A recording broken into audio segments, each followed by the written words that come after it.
Hello guys, വളരെ പെട്ടെന്ന് തന്നെ നമുക്ക് ഉണ്ടാക്കാവുന്ന ഒരു ബേസ്, അതായത് നമ്മുടെ ഫ്രൈഡ് റൈസിലും നൂഡിൽസിലൊക്കെ ഉണ്ടാക്കാവുന്ന ഒരു ബേസ് ഉണ്ടാക്കി കാണിച്ചു തരാം. ഇത് നമ്മുടെ ദോശേൻ്റെ ഒക്കെ ഉള്ളിൽ വെച്ച് കഴിക്കാനും നല്ലതാണ് കേട്ടോ. അപ്പം ഇതെങ്ങനെയാണെന്ന് നമുക്ക് പറയാം.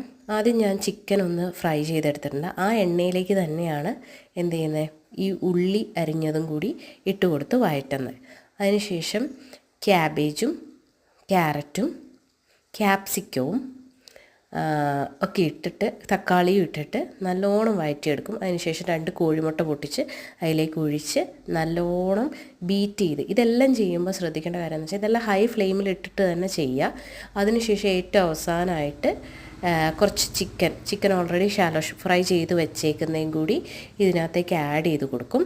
അതിനുശേഷം കുറച്ച് സോയാ സോസും അതുപോലെ ഉപ്പും കുറച്ച് കുരുമുളക് പൊടിയും കൂടി ഇട്ട് കഴിഞ്ഞിട്ടുണ്ടെങ്കിൽ നമ്മുടെ ബേസ് റെഡി. ഇനി ഇതിനകത്തേക്ക് നമുക്ക് ഫ്രൈഡ് റൈസോ ഇതോ എന്ത് വേണമെങ്കിലും ആക്കാം.